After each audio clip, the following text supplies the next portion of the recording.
Prime Minister Narendra Modi today launched India's COVID-19 vaccination drive via a video conference. Everyone was asking as to when the vaccine will be available. It is available now. I congratulate all the countrymen on this occasion, Prime Minister Modi said in his speech.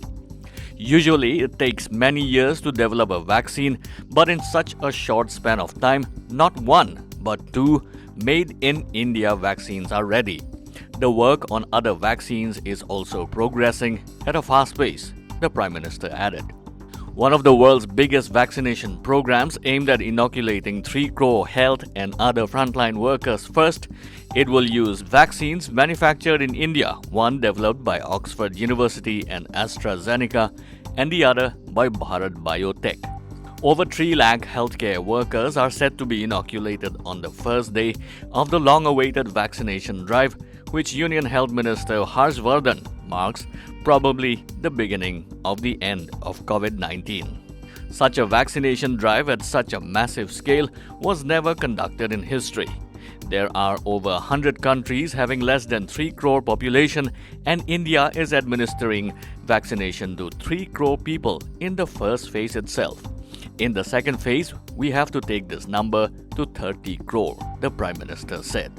In Nagaland, Chief Minister NE8 launched the COVID vaccination drive at Naga Hospital Authority in Kohima, along with his cabinet colleague Niba Kronu and advisor Dr. Niki Kure and Mohanlumo Kikon. In its first batch, Nagaland received 26,500 doses of Covishield vaccine manufactured by Serum Institute of India. The government on Friday asked protesting farmers to form an informal group to prepare a concrete proposal about their objections and suggestions on the tree farm laws for further discussion at their next meeting on January 19th. But unions stuck to their main demand of a complete repeal of the tree farm laws. As nearly 5 hours of talks between 41 unions and 3 central ministers did not reach a decisive stage in the 9th round of talks at Vigyan Bhavan, the two sides decided to meet again the next Tuesday. Agriculture Minister Narendra Singh Tomar told farmer leaders that government has been flexible in its approach and urged the same from them. Incidentally, the 10th round of talks has been scheduled for a day when a Supreme Court-appointed committee to resolve the impasse is also likely to hold its first meeting.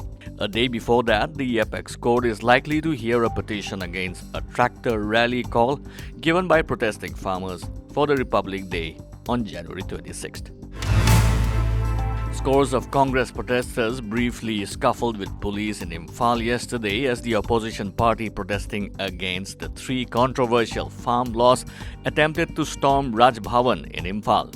The Congress, led by party senior leaders like Manipur Pradesh Congress Committee President Govidas Konthaujam, former Chief Minister O.I. Bobi Singh, who is also opposition leader, Congress Working Committee member Gaikhangam tried to storm the Raj Bhavan after a sit-in protest in front of the Imphal Congress Bhavan. A strong team of police prevented them from further proceeding in front of the Treasury office, some 200 meters short of reaching the Raj Bhavan. We went there to meet Governor and place our demand for scrapping the 3 controversial farm laws. Manipur Pradesh Congress Committee General Secretary Hareshwar Goswami, who was among the group who went to meet the governor, said. After the group returned to the Congress Bhavan, all the Congress leaders, workers and supporters taking part in the sit-in protest marched towards the Raj Bhavan. While engaging in scuffle with the police, protesters shouted various slogans terming the Modi-led NDA government anti-farmers and anti-people. As many as 114 people have tested positive for the new UK variant of SARS-CoV-2 virus in India until Friday, said the Union Home Ministry. The ministry further informed that the situation is being monitored carefully and regular advice provided to states.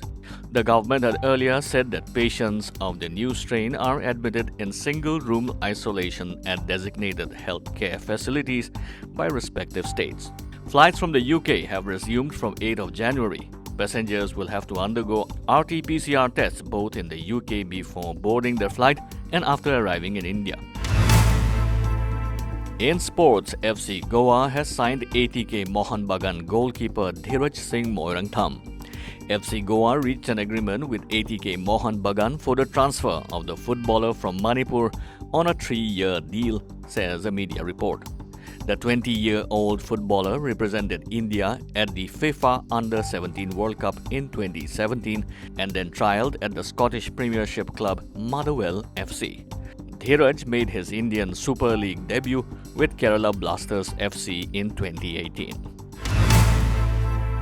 Like, subscribe and hit the bell icon for news that matters and stories that inspire.